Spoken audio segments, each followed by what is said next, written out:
I'm usually doing XLR to XLR, but right now I have a mini out just because of some bullshit. Okay. So we don't even understand that. But I know. I was just like, let me get granular for you guys. I was Hold like, on. Let's please, go. please talk to me like that when I'm like trying to sleep or something.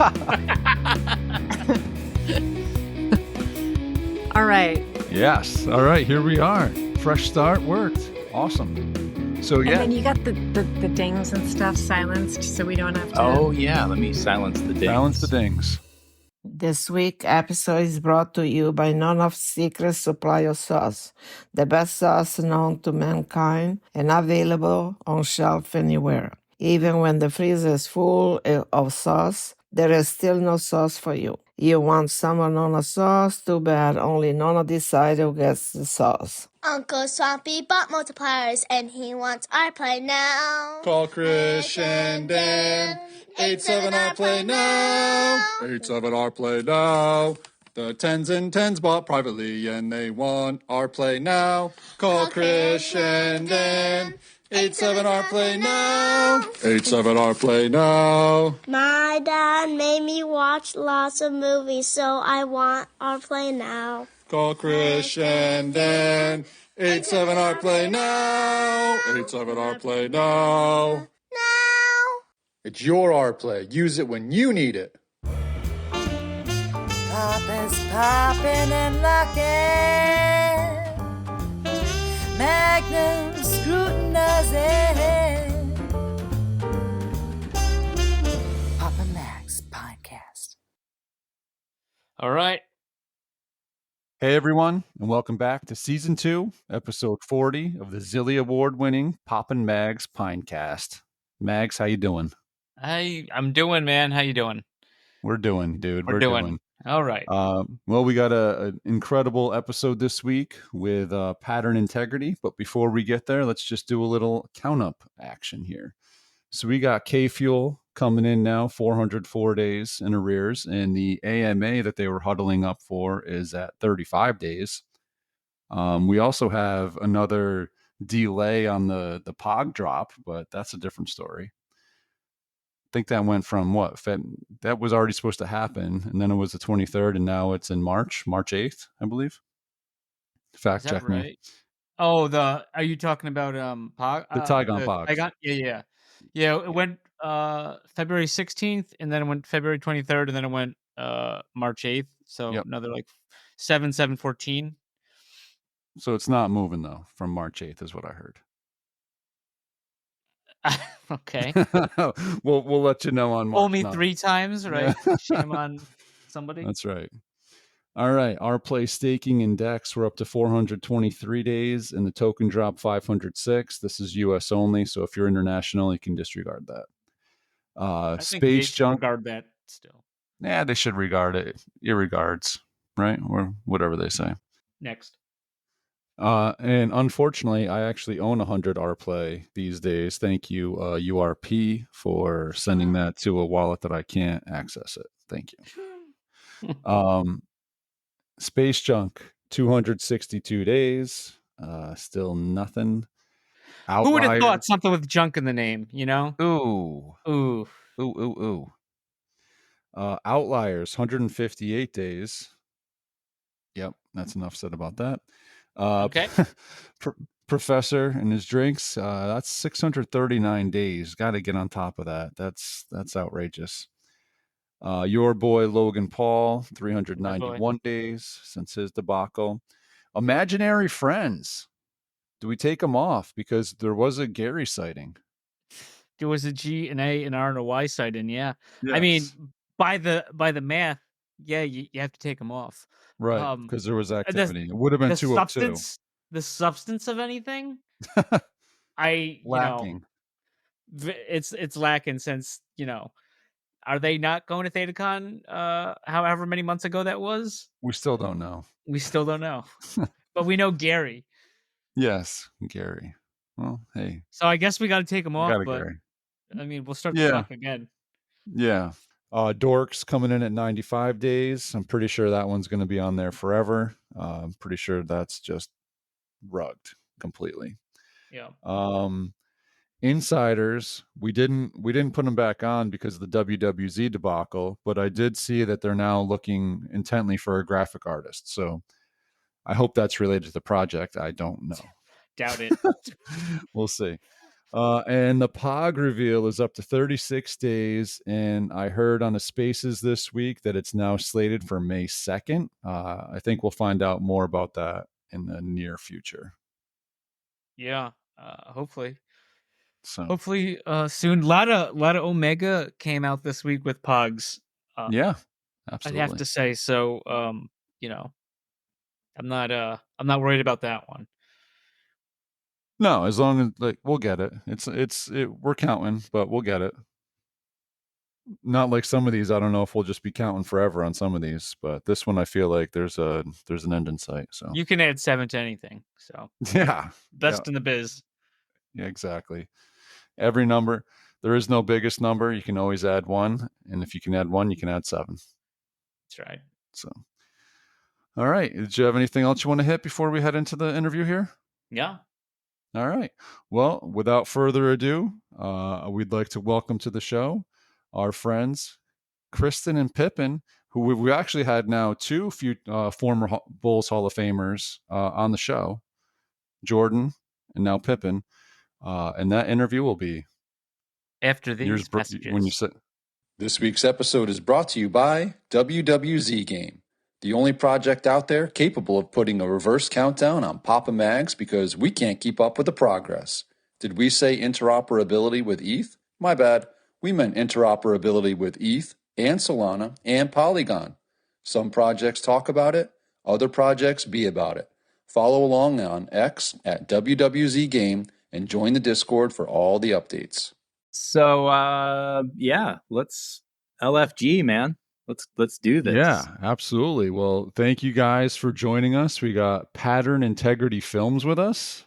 You guys came on the Theta scene here pretty recently and pretty hot you came in. So yeah, welcome. Hot and heavy. Yeah. That's what we do. Hey, that's yeah. Andrea made that happen. It was incredible. Oh, 100%. I don't know anybody else who like Andrea is like the master MC. Like, she's got like, I don't know, God's headset, like a line into like God's headset or something, like on the stage of like Coachella or whatever. And she's like the orchestrator of like timing everything perfectly. At least that's how it felt. I mean, with the closure of GameStop happening the same day as the opening of Theta for us, only someone like Andrea could have pulled that off. So get into that a little bit. The closure of GameStop, what was that for you guys? Wow. It was kind of sad, actually. We really had high hopes for GameStop's entry into Web3.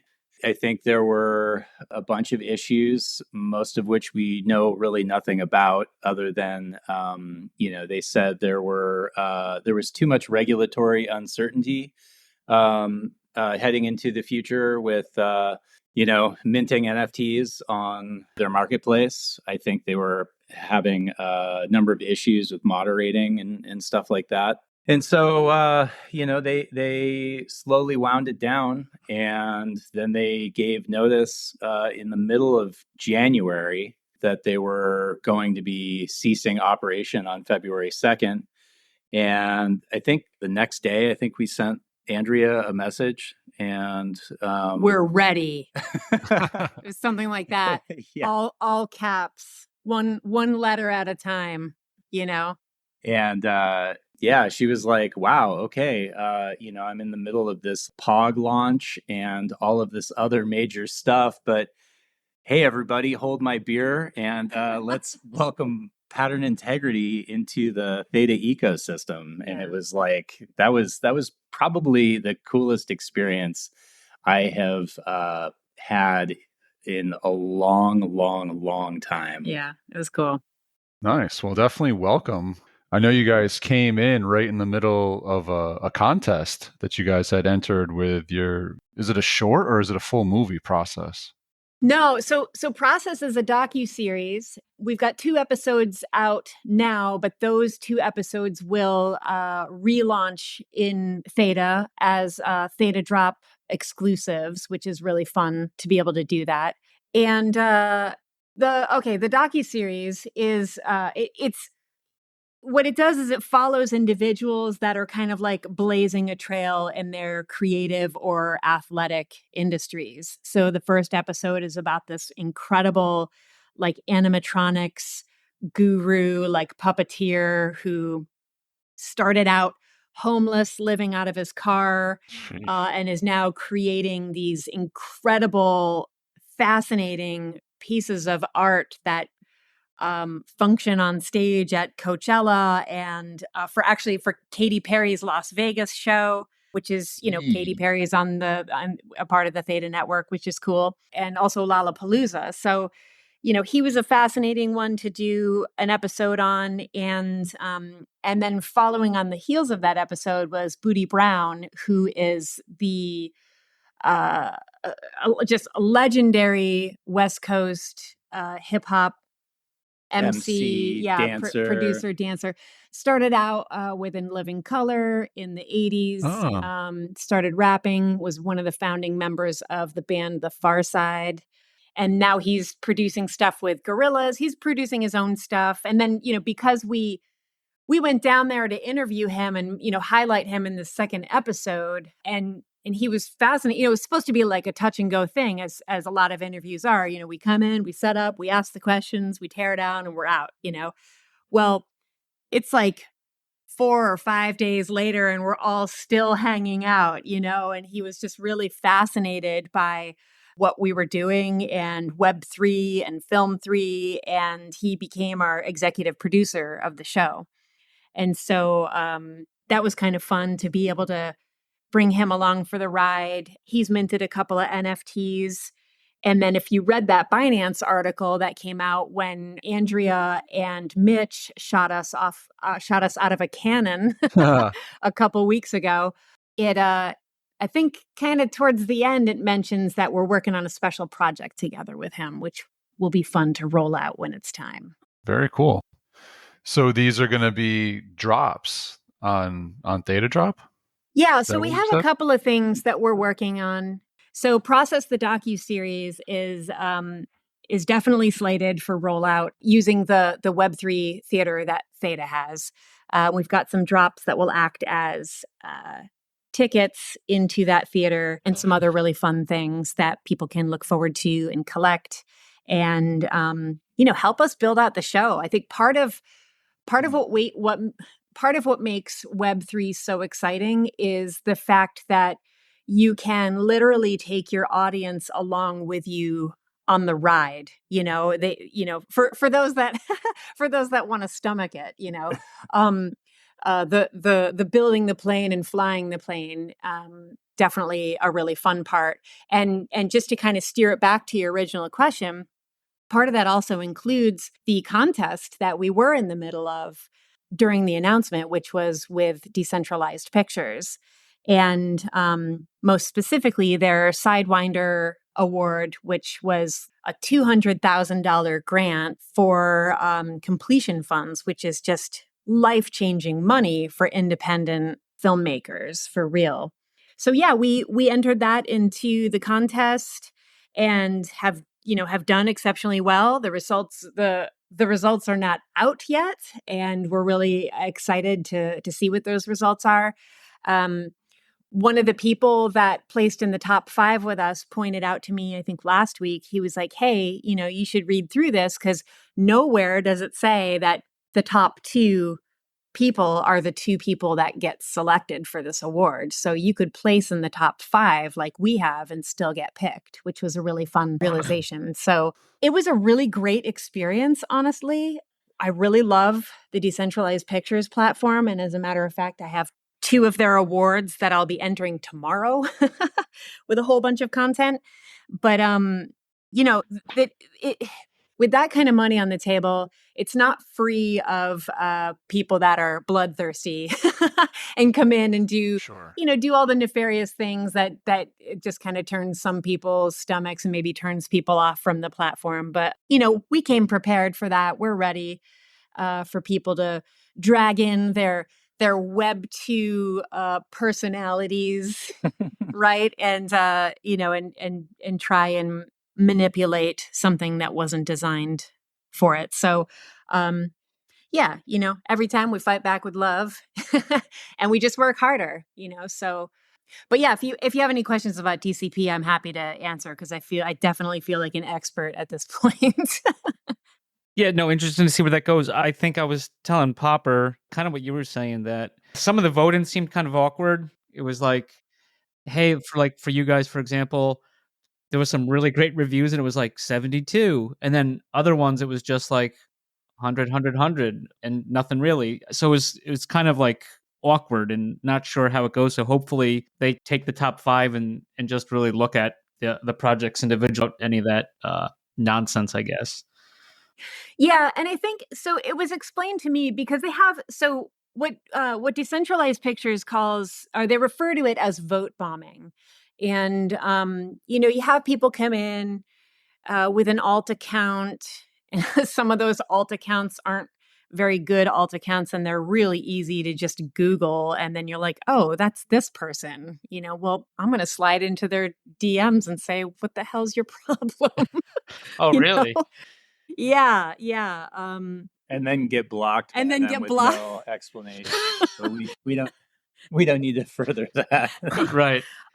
That's happening. So then what happens is it's been explained to me by both Leo and one of the other guys over there, Chris, that there's some kind of like math that they apply in the end so that it can offset the things that don't make sense, like getting a 1.7 on the technicals, which is just like, my cinematographer is a 2-time Webby nominated cinematographer, and my other cinematographer won South by Southwest Grand Jury's award last summer. So like, I'm pretty sure you could score us however you feel on the other ones, but a 1.7 on technicals is definitely not warranted. And they'll pick that up. So ultimately, this guy that thought he was, using an alt account to score negatively and got found out about it, all that was for nothing because they're not even going to be counting it in the end. So bummer for him. And, we're all the wiser over here for having that experience. But again, like all that stuff said, that's not, I do want to make sure that I say that that's not on DCP or that's not on Decentralized Pictures by any means. It's all, anytime you have these moments where you're using these cutting edge or innovative tools, there's always going to be, the people that are looking for the holes, they're trying to poke holes in those tools to find out, how they can be used for nefarious purposes or lying, cheating, stealing. We've seen it all in this space. And that said, just because of that experience, I think I still would encourage people to apply and submit their projects to everything that DCP has going on because it is an exceptional platform that's run by exceptional people. Yeah, I've never seen anything like it for independent filmmakers. It is bleeding edge. It's so cool.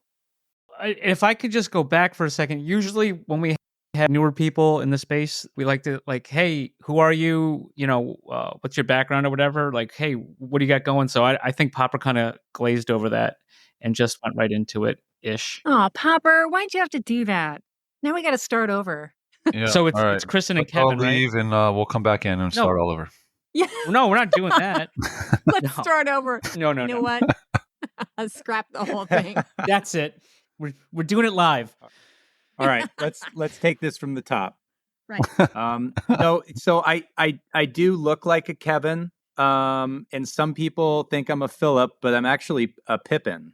Oh. Yeah, it's Pippin. And I have the lesser exciting name and the name that no one remembers when they're We thinking, don't need to talk about it. when they're thinking about Pippin. They're like Pippin and that other girl. But my name is Kristen. Yeah. See, I told you. Pippin and Kristen. And I think it's beautiful. yeah. Would have been cool same. if it was Jordan, right? Jordan Pippin. Pippin and Jordan. Oh, basketball. Oh, wait. You know what? I could leave her for Jordan Bain over at Film 3. And she's got I an don't awesome think- last name. Yeah. She's Bain. like, yeah, I'm not into Pippins. Yeah. She'd just be like, I think she could tolerate you for maybe like a solid 45 minutes. We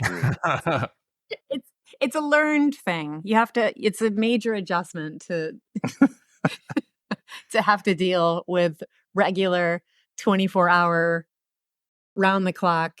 We work together and we live together. Pippin and Kristen time.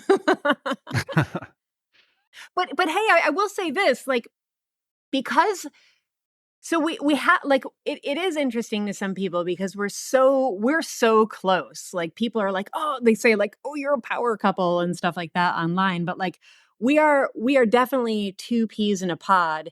And we kind of know, I think, okay, so lately our work life has completely taken over our like personal lives. So lately all it feels like is that we know work. We only know how to work right now.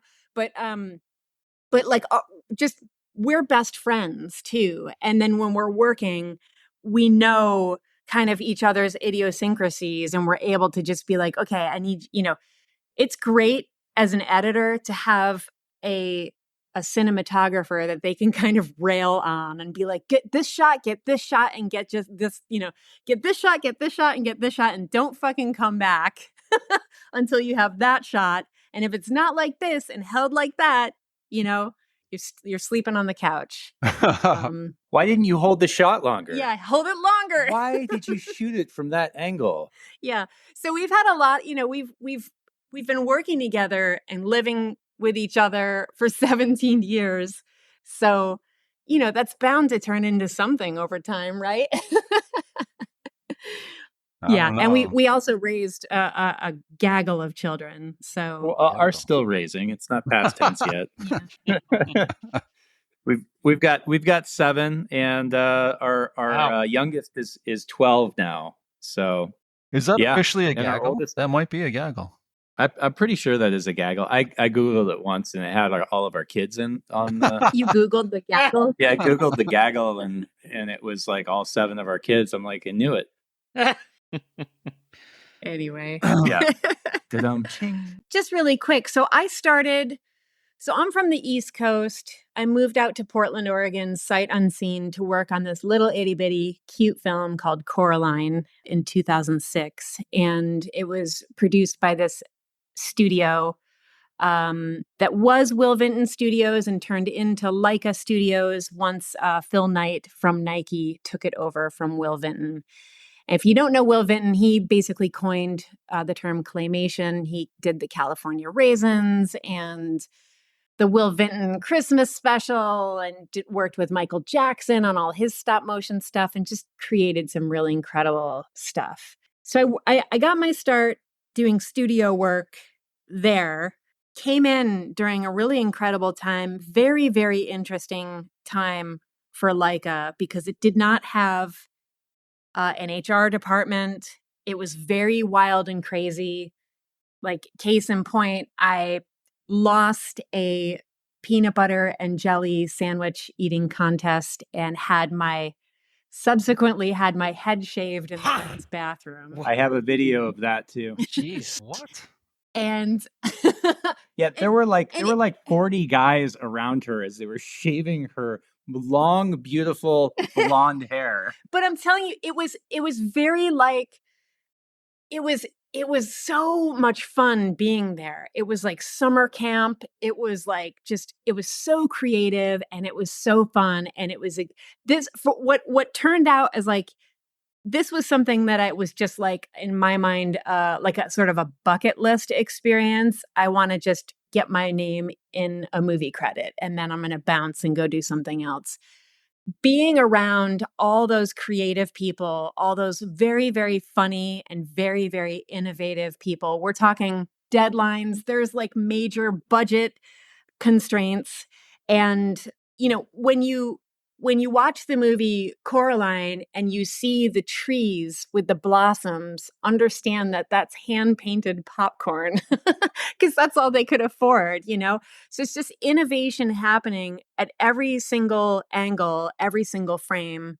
And it was a first for that studio. And it was just, and the innovation was because of all the people that were there. And quite frankly, it reminds me of this space these days. And maybe that's why I feel like that experience with Coraline is so near and dear to me, because it reflects a lot of like the fun, spirited energy that that's happening in this space. The teamwork, the communities coming together, like people innovating together and making, projects together. Really reminds me of those days before it got corporate and weird. And, then you had like a sneaker giant coming in trying to tell people how to be creative, which never really works. And, a lot of people wound up leaving that company. And I think that they still do a pretty good job at burning some bridges these days. But it's what it is just that creative spirit that people bring to the table. And that's what it's about. I met Pippin in a really unique way. So because of my shaved head, and then also I should mention, after I was done with my workday at Leica, I was also a dance teacher. And so I would teach dance classes by night. And then, so what happened was one night there was a tango dance that was happening before my class, and there was this guy there. He asked me to tango. I said yes. I had to teach my class. He said he was going to come back and take me on a date afterwards. Fine by me, right? Okay. Came back after my class, took me on a date. It was really fun and lovely. And then we said our goodbyes, as you do when you are adults on a date. Right, Pippin? Yeah. And then he invited me to this thing called MySpace, which was like, what is that thing? Okay, I'll hop on. And I'm seeing that he's got all these friends, and I'm like and I'm going through those friends and I'm snooping around, and I see this guy that has a very interesting profile picture and a very interesting name. And I just sent him a random message. And then we started DMing and we started talking, and then he called me, and that was Pippin. And then we just clicked because he was a cinematographer. I was working for this studio that he had loved always growing up. And our next date was on a playground with all of our kids. I had 3 kids. He had 2. They were all under the age of 6. And it was mayhem, but I had never, ever in my life seen another person like have that much fun on a playground and with like as a parent with their kids. And I just was like, I need this man in my life. So at the very least, I need this man in my life. And then it just became like, we just had so much fun collaborating and working together and just coming up with ideas. When we were much younger, we would stay up very, very late and work on cool stuff. Some of it would go viral on YouTube. And yeah, we just kind of moved along that way, wouldn't you say? And yeah, 100%. So hopefully that wasn't a boring. No, so before we get too much farther, you had mentioned this had something to do with your hair. Did I miss that part? Like, how did? Yeah. I'm sure that if I didn't look like Private Pile or something like that. No. Oh my God. Hold on. So okay. So I get this DM and it says nice tinpo, and I'm like, how does she even know about what a tinpo is? Because it wasn't my profile, my PFP. So back in the day, it wasn't even called a PFP, right? So my PFP was of this little character from a toy manufacturer here in Portland, and it was a tinpo. And so I get this message. I'm like, who is this? I click through, and her profile picture is of herself wearing an army flak jacket, and her head is shaved. And I'm like, a major Sigourney Weaver vibes, right? I was just like, okay, am I going to, like, is something bad going to happen to me? So I'm like looking through her profile, and I see that she is working at Leica Studios. And I'm like, no kidding. Because, as a young child watching, California Raisins and being from Oregon and, watching the claymation, specials on the news, I was like, I was always into it, and then I got into 3D animation and documentary filmmaking. Then I moved up to Portland and I wanted to work at Will Vinton Studios. They changed hands, and then she sends me this DM, and I'm like, okay, this is, I had a Blues Brothers moment. I was like, this is a message from God right here. So I just need to meet this woman, and if she kills me, so be it. I'll start over again. So yeah, so we met, and it has been wild ride ever since. So.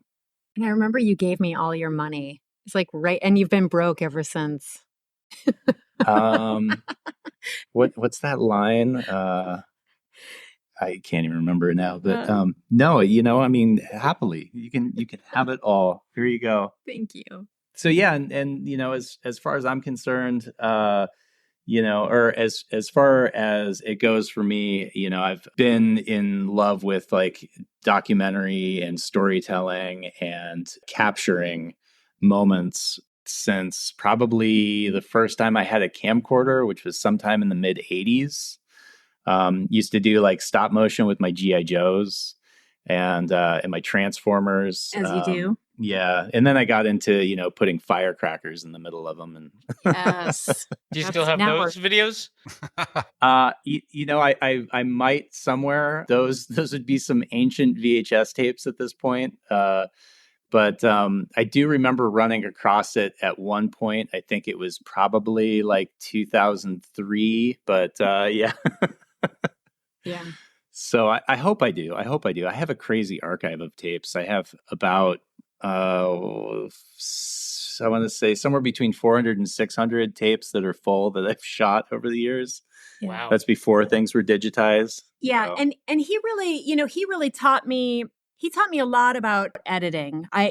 He taught me everything I currently know about editing, and the rest just comes down to story, and I feel like through editing, through like the art of like putting clips together and taking what people say and, like overlaying, other footage and stuff like that, like is really one of the greatest ways to learn storytelling. And he taught me that. Well, that part of it. I just want to say that, like, I might have taught her the technical aspects of editing, but my God, editing is the most grueling thing that you can possibly do in filmmaking. Storytelling is incredibly difficult. And I mean, like when she is writing a screenplay and it just like, or watching her edit, I don't know how she does it. I don't know how like really high end, really talented editors do it. It boggles my freaking mind. There is just a talent that comes along with that is just like, but the same goes, people could probably say the same for, somebody who's really technical with computers. I'm really gifted and technical with computers. Thank God. Oh my God. She's like, she has a really difficult time with like, organization plug and folders and just like, oh my God, like what happened to the hard drive? Where did this go? You know, it's like I have all of that stuff. As far as story goes, oh my God, just take me out back and shoot me. Because like And it is yeah. so incredibly painful And so difficult for me. And while we're on this subject of talking about Leica and the past and storytelling, I have a project that I'm actually excited. So yes, documentaries are 100% our bag.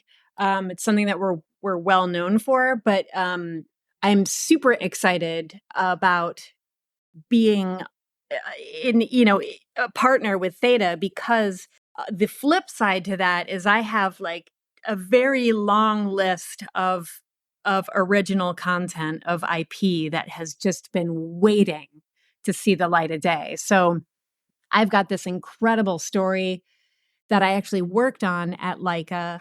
They did this rare thing. I don't think they do, or I don't think they have done this much, but it was very early on when the company was tiny. And they had an open pitch session. And I pitched and was selected to pitch in front of a bunch of executives that I had never met before. And it was very scary, being in your mid 20s with a shaved head, no less. Like that was kind of poor choice at that time. But I showed up and I did my pitch, and they were like, okay, great story. It's not right for stop motion, but we do want to see you develop this further. So, they sent me to film school, which was super cool. And I developed that story for a number of years. It sat in a drawer, honestly, but was always in my mind. And that's how some of the greatest stories need to be told, because they won't leave you alone, So yeah, I'm excited to be able to bring that out into the open. And it is my intention to get that fully made through the Film 3 model and produced and put out there through the Theta network, through the Web3 theater.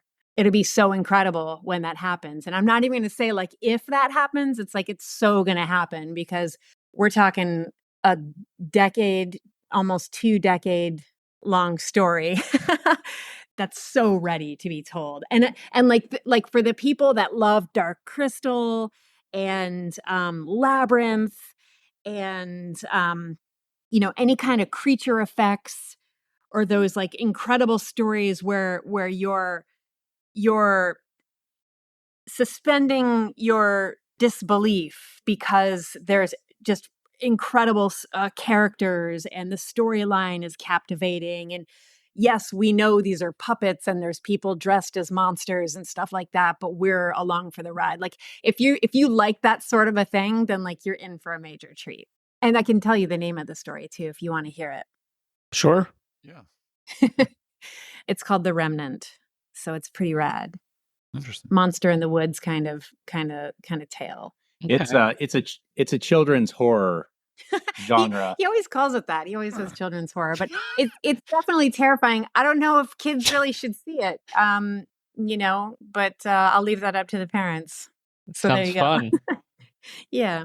Well, I looked up Coraline quick, and it seems like that's kind of similar, right? Yeah. Well, so that was a stop motion animated film. This would be live action, but with large scale puppets and, creature effects and all the fun little aspects that go into telling those kinds of stories where you're, having to build the world out. So, yeah. Yeah. And one of the really cool and fortunate things about this is the type of talent that we're connected to that could help us produce this. And so that's the other side of it. And, it's not like, yes, this story needs to be told and we're going to just do it, and make it happen. It's that like the people that are riding along with us that are, also wanting to have this produced, and the fact that, we have this like Film 3 distribution platform in Theta and all of these new Web3 tools, and the fact that we can create these NFT collections and that we can also deliver physicals is like, things could not be in a better place for creators, for independent cinema, and definitely for us and this story. Mhm. So, And I'll add to that think about some of your favorite movies and kind of what you would have done to have like been a part of those movies from like their initial stages onward. Like there's pre-production, there's pages of the script, there's casting and production, which is, lots of behind the scenes, lots of images, sketches, proof of concept type stuff that gets created.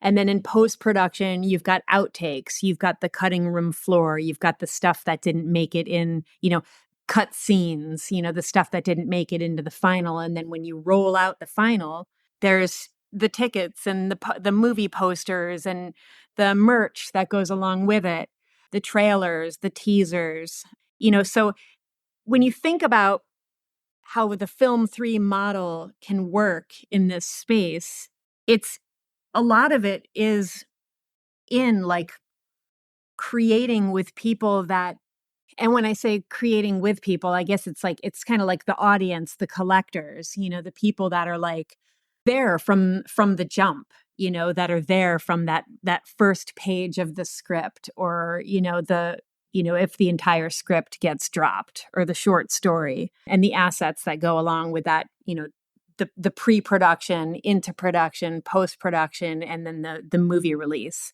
It's those kinds of moments that can be just like, I just think really groundbreaking. Whereas now, the Hollywood model is like, we learn about a movie coming out because we see a trailer, so everything's already been shot. Everything's been done and completed, and we'll see the movie next month. And a month ago, we didn't even know that movie existed. But I like this approach at like in being able to captivate your audience from the very first stages of filmmaking and bringing them along for that ride, and even like putting them in charge of some of the decision making if they want. What do you guys think of this scene? Does it add anything? Does it take away? I think that stuff can be really powerful and also very, very engaging and entertaining. So that's kind of what we're looking to bring, both with Process, the docuseries, and with some of these original, both feature film, short film. We've got some horror, some dramedy, which is drama and comedy, in case you weren't sure. I caught that. And yeah. I'm stuck on a child horror drama. I'm just... I also wanted to just add one thing really quick. And that's also like how Film 3 can benefit the people who work on the film, like we have some world class artists, for instance, one of the people that we've been working with and we've been friends with for a very long time. He's a development artist for, oh my God, he's worked on so many movies. And, specifically like on Coraline, he's responsible for the look, a lot of the characters. And, he's in looks development. He's the guy that like will be in the room, that like when everybody's kind of brainstorming about what, when you're taking something from script, and moving it towards the screen, there's got to be somebody or a team of people that decide, well, what do these characters actually look like? And that's this guy's job. Yeah. And so, having people like that creating work and then being able to take their work and, mint it and make these collectibles, that can be life-changing for them, and just having this new world of independence, so we're not relying on the studios, but we're relying on ourselves to make these things happen. I think over the next 5 years, we're going to see some major changes to the Hollywood structure. I hope so. I mean, if not, we're moving on anyway, And we will be right back. This week's episode is brought to you by Dr. Theta's Community Guardian Node. Theta's premier community guardian node where you can stake your Theta if you don't run your own guardian node. Best of all, 100% uptime so you do not miss any rewards and 0 fees so you earn 100% of your T-Fuel. Trusted by Theta Labs, you can easily stake directly within your wallet. Simply go to the staking tab, choose Delegated Guardian Node, and find Dr. Theta's Guardian Node. Quick, simple, reliable, and best of all safe as the coins never leave your wallet. Stake with the doc today. This week's episode is brought to you by GuardiansOfTheta.com, offering 0% one-click Theta Guardian staking with random monthly token giveaways. Guardians also airdropped everyone staking with him an NFT that you're able to stake and earn T-Vibe. 100% uptime, 0 fees, random giveaways, what's not to love? Stop paying 4% and come join the fam with Guardians of Theta.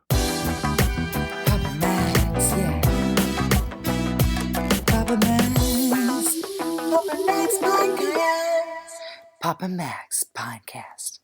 A lot of people sort of look at Hollywood and they're like, oh, like, fuck this system. I hope you guys can swear on your show. I just did. Sorry. No, it's encouraged. Thank you. Okay. Like, fuck this system. Like, we're going to, burn it all down or whatever. And it's like, I don't know. Like, you guys do what you want to do over there. I'm going to do this over here because I know what it can yield, and we don't need any like people in, with the fancy suits or whatever, like saying what the network needs and what it doesn't need. Like we have our own barometer for deciding what's necessary, and that's the people. I mean, the Theta audience is not an algorithmic machine, Theta's driven by, their community, and those people are interested in, what Theta is putting out. So it's really up to the people to decide. And that's the magic. It used to be like back in the day, like when something went viral, it was because it was truly incredible, Now it's just all paid for.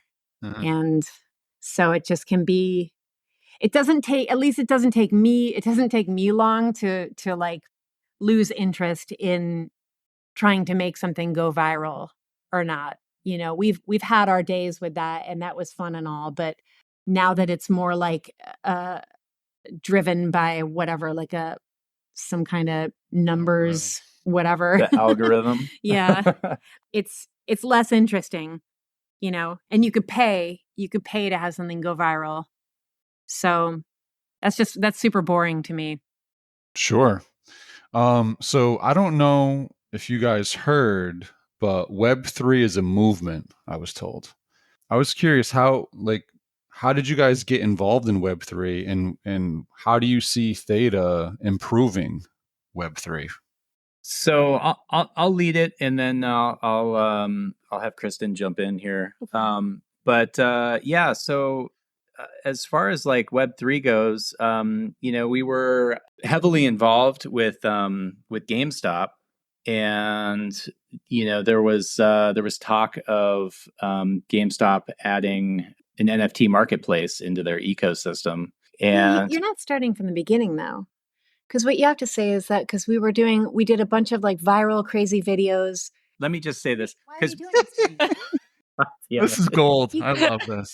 I love this. I got this. Yeah. Okay. All right. So let's see. Web3, because that's right. Because the NFT talk started right before we got into GameStop. Pippin, you're like mansplaining this shit to me right now. Okay. 3, 2, 1, go. Okay. That stays. I'm sorry. Can you repeat the question? Okay. Let's see. So how do we get into Web3?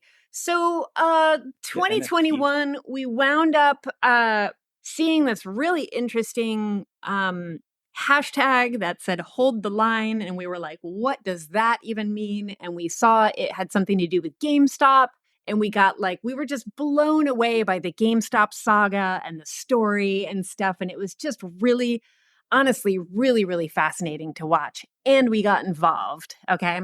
Then fast forward to the following year, GameStop announces they have sorry, my dog was just shaking. So let me say that again. Fast forward to the following year, GameStop announces they have, they're rolling out an NFT marketplace.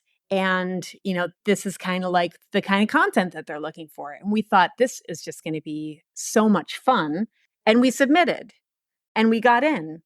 And we created a number of really fun things.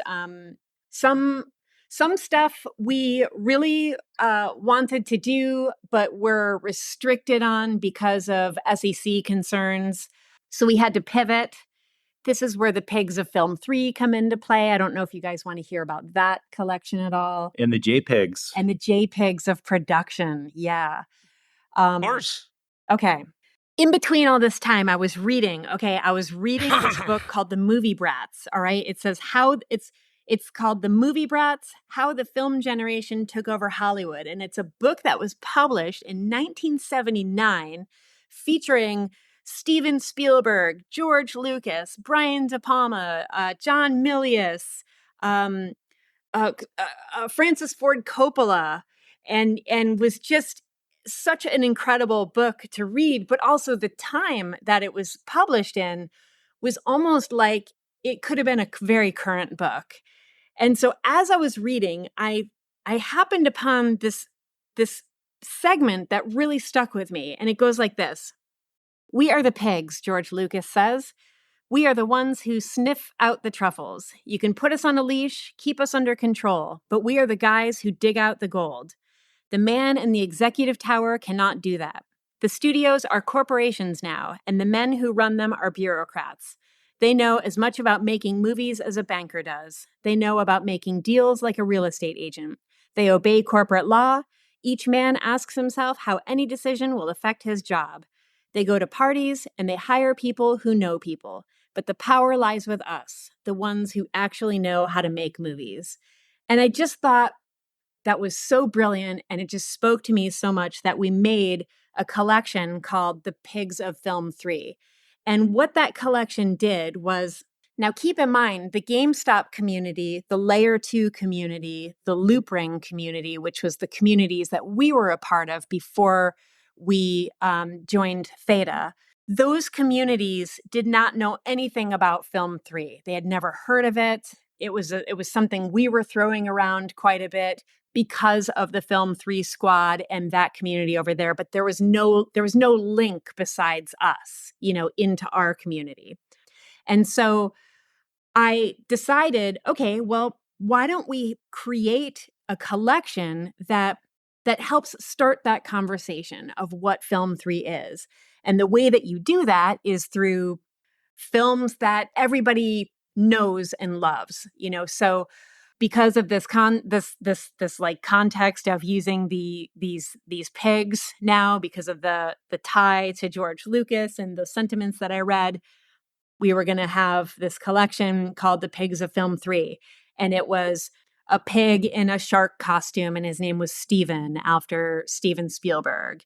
And a pig in a yellow suit that was named Quentin from Kill Bill. And a pig that was in a Barbie box that was named Greta after the movie Barbie. And so these pigs were one of ones, and they sold out immediately. Anytime I would make one and then list it, and then it would go, like, we got to a point where we weren't even able to like put together a tweet about it. They were just gone. And that was really fun, and it opened up a discussion about, it kind of brought together the pieces of like, well, who doesn't love movies? I mean, a lot of people. I've never met a person that doesn't have a favorite movie, right? So then we had people like, oh, you should do this one, or you should do this one, and then we were like holding, like a contest, and whoever had the most votes or whatever, we would make that pig, and then that's how like some of these ideas came together. And then when we were getting ready to roll out Process, some of the things that we wanted to do for Process couldn't happen because of the SEC regulations. So we had to pivot. And the other side of something we wanted to educate on was how hard it is to get a film made and the different things that go into it. Like, everybody has a job on set and in pre-production and in post-production. So you have the same pig, but this pig is like an editor pig, and he's covered with with just a big mess of film strips. And you have a director piggy who's sitting in his director's chair with the lights dim, and you can just sort of like see a silhouette of his ears. You have the location scout, and so these pigs became the JPEGs of production.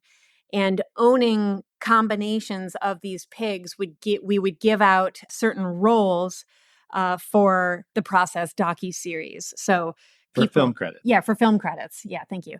So, people could be, the top holders of every single one of the pigs was a producer of the show. And, certain pig combinations were like, not color correction, but so we had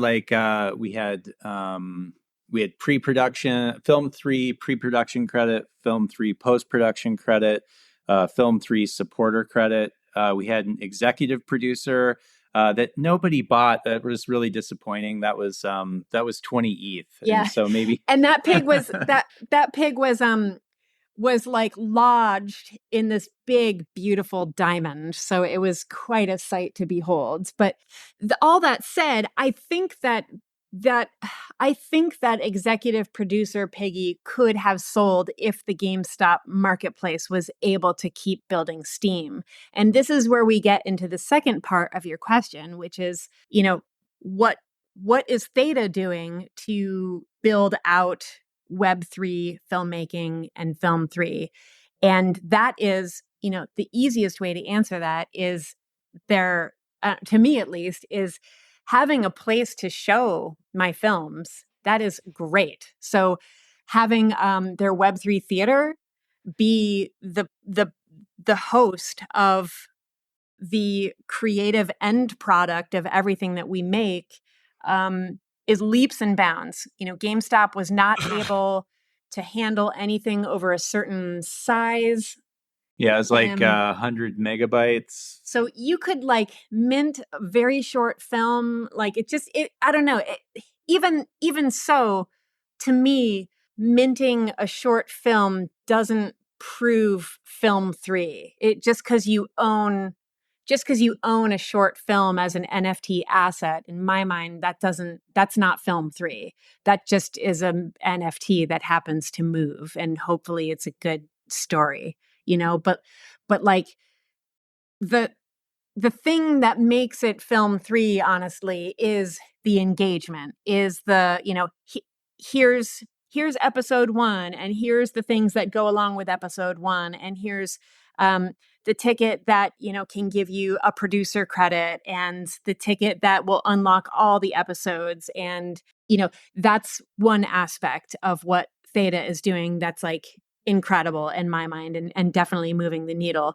The other aspect is having that theater be a place where you can host your work. I mean, that in and of itself is just mind-blowing, and I'm so grateful for it.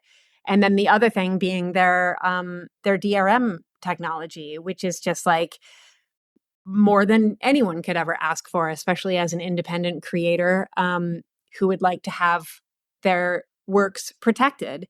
So I guess that's the very long answer of how Theta is moving the needle and just building hand over fist in the space. Honestly, it's phenomenal. Yeah. And how we got into Film 3. Yeah, and Web 3. And it's phenomenal to be here. It's a beautiful time to be alive.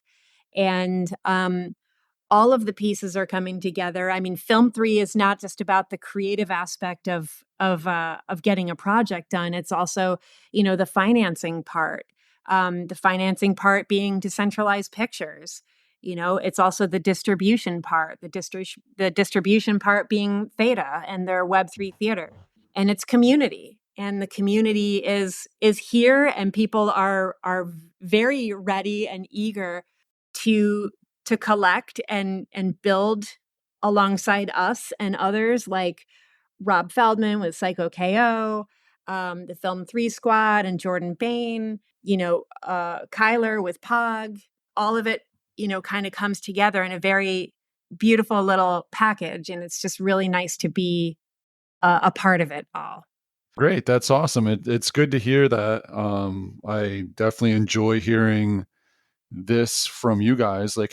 So Andrea, how did you hear about Theta? How did Andrea get in touch with you guys originally? Okay.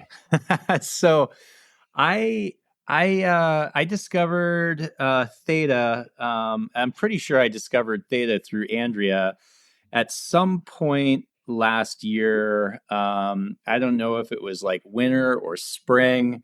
And then I saw that they were collaborating with the Film 3 Squad. And I was like, okay, this is for Metacam. Yeah, I was like, this is definitely a thing that's going on here. And the collaboration was for Metacam. And, I saw that they were, really like building towards, having a really high end platform for Film 3. And I kept seeing Andrea kind of like all over the place. And so let's see, I think it was June of last year. Oh, you know what it was? Check this out. This is cool. So I was randomly on LinkedIn, which I'm not really on LinkedIn very much at all. But I see a production house here in Portland named Digital One, Dig One. And they have this post with like a shout out to this guy I'd never heard of, Rob Feldman, and this show called Psycho KO. And they were also shouting out Andrea Berry. And I'm like, wait a minute. I'm like, okay, this is weird. So I've got this production company that we've worked with that, and this isn't just like a production company. These guys do the audio for, major films for very Nike. LeBron James is in there recording. It's like they're the tip of the top. And so I'm like, okay, like something is going on here. So I sent Andrea a message right there. I don't know if she's seen that to this day. But since then, We'll find out. I was. What? Yeah, Andrea, if you can hear this, check your messages. Check your DMs on LinkedIn. So then, fast forward to fall, and the Film 3 Summit was going on, and we were like, man, we've got to go there. We're like, Theta is sponsoring this, and Jordan is putting it on, and Jordan's such a badass. She's like, she works. Nobody works as hard as Jordan in this space, other than my wife. And let me tell you, we were like, should we go? Shouldn't we go? Should we go? Shouldn't we go? And then it was like, oh my God. We had decided that we weren't going to go. And I was in here on my computer. Kristen's in our bedroom. And I was like, God, I should just look up rental cars real quick. And, mind you, it's Friday at 4 p.m. Budget closes at 5 p.m. Yeah. Right. Cut to me. I'm like, quote unquote, trying to take a break from work. And I'm just going to go lay down in our room. And I'm like, oh, I'm supposed to be resting, but of course I'm going to open my phone and look at it. And I'm on Instagram, and the first thing that comes up is the Film 3 Summit from last year. And I look at it for maybe like 15 or 20 seconds, and I just get up from my bed and I come down into our studio, and he's looking at cars, and I just turn to him and I'm like, okay, we're both thinking the same thing. Let's just get this car and let's pile in. We made it. We literally made it. Like, talk about a cinematic moment. I made it to the door as they were locking it. He's like getting ready to flip the sign to closed, and we're like, no. go, and we rent this. I don't even know what it was. It was probably not very fuel friendly or anything like that. It was something, and like, we peeled out, came back home, loaded up whatever, like camera gear and like fruit and just whatever we could live off of, loaded the dogs in, the kids, like everybody load in the car, and then we took off at like 9 o'clock that night, like the worst possible time to start traveling. Or was it the best? I don't know. It was pretty great. It was perfect because we got down to LA. And, it was like, I think noon the next day, maybe, it was like 2 o'clock in the afternoon. That's what it was. And, that was Saturday. So that was the first day of, wait, hold on. Are my days wrong? No, just don't even worry about it. He does this thing, you guys, where he's like, was it a Tuesday or a Wednesday? And I'm like, people aren't worried about that detail, So, all right. So we got into LA. And we got to the Film 3 Summit, and we just had the time of our lives. It was the most amazing experience that we've had professionally with our business. And we met like Decentralized Pictures was there, like Miguel Faust with Caladita. If you don't know about Calladita, that's how you say it. His film was the first European film that was funded by NFTs, and it was very successful. He was there. There was just all these really creative people all coming together in one place, and man, it was just good. And it's different when you're talking to people online versus when you meet them in person and you have an actual, you have some time to just like shoot the shit with them over a beer or a glass of wine or whatever. And it's just, that was kind of how we got to know Andrea. Cornered her until she broke, I think, and and then and then it was just sort of, how can we work together? We love what you're doing. And nobody does it better than Andrea. I think we've covered that a lot already, but yeah. Well, I mean, for us, I think it was kind of easy because we were able to show her the trailers for Process, and it's like you watch the first trailer and you're like, wow, this is really cool, and then you watch Booty Brown's trailer and you're like, my God, like this is really bringing it to the table. And and she's just an amazing person. And the other thing that's worth noting that you said, or you reminded me, is one of the things that I feel kind of sensitive of in this space is, I don't know how to put this. Like, I guess it's kind of the way that it gets built out. Let me explain a little. I feel like it's really easy to be in this space and create like a bubble and like an echo chamber where we're all like saying, how much we love this and we're building and growing and stuff. But are we actually, like, how are we building and growing? How are we actually reaching new people, new collectors? And so that's something that I feel like I have on my mind all the time. And so to me, it's hugely important to have this Process docuseries that is playing in kind of a Web 2 way. Like it's got a little bit of an interesting distribution model that's a piece of how Process gets out there, and that's through the Portland International Airport. We have a theater in our airport, and each quarter, one of our episodes screens in that theater. And what's really unique about that is not just that it's, a fun way to get your work out to a captive audience, which, by the way, they have 250,000 travelers a month that pop into that theater. Wow. Those are the metrics that have been shared with me. But in addition to that, before our episodes show, they say, a Theta drop exclusive. And while not everyone is going to be like jumping on their phones and Googling Theta drop or Theta, there will be people who are, who are like, I've never heard of that before. I'm going to look that up.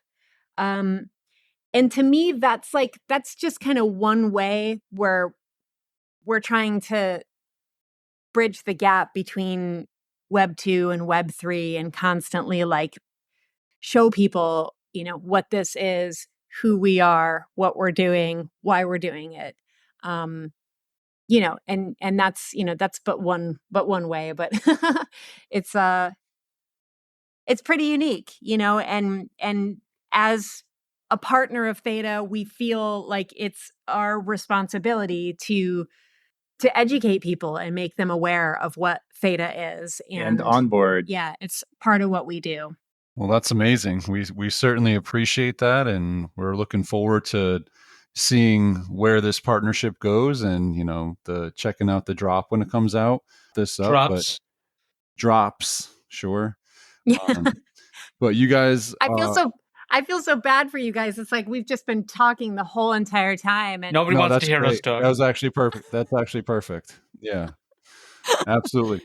No, I think that everyone's going to be able to understand. Like, you guys are certainly fun people. Can tell just by the way you guys kind of bat it back and forth with each other. So this was great. Really appreciated having you guys on. Hope you guys have an awesome time getting on the plane. You said Wednesday morning, heading to Paris, right? Yeah. So that's right. Enjoy that. And we're certainly looking forward to what you guys got coming on. Thank you. Thanks so much. And then, two more things. We've got, as members of the Film 3 squad, we host regular Monday spaces as a part of that Film 3 squad. The space that we specifically host is called Story Squad. And it's just that. It focuses on elements of story, character development, and plot, log lines, all that stuff in screenwriting. And that's Mondays at 10 Pacific time, and 10 a.m. Pacific Standard Time.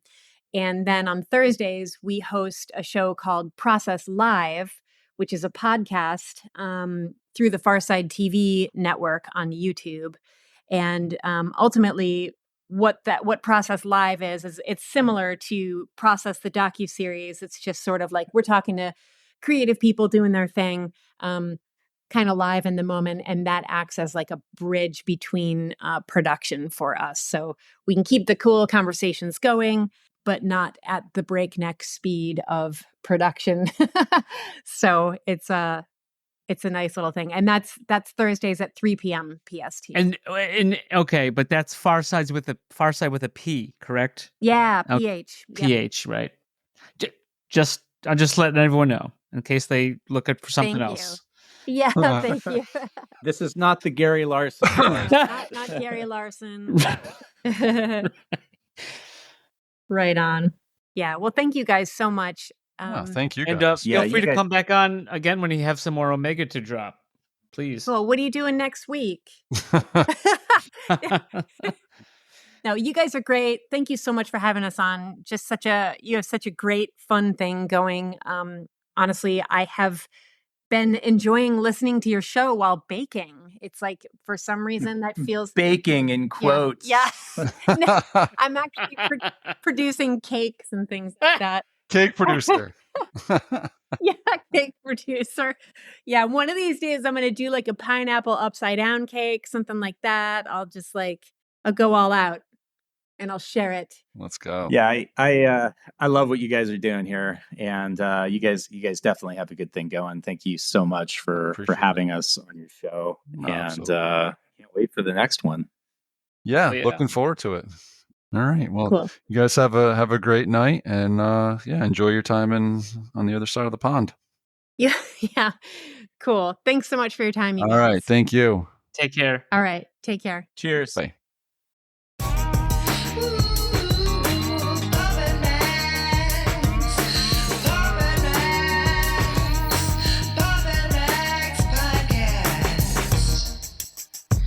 Pippin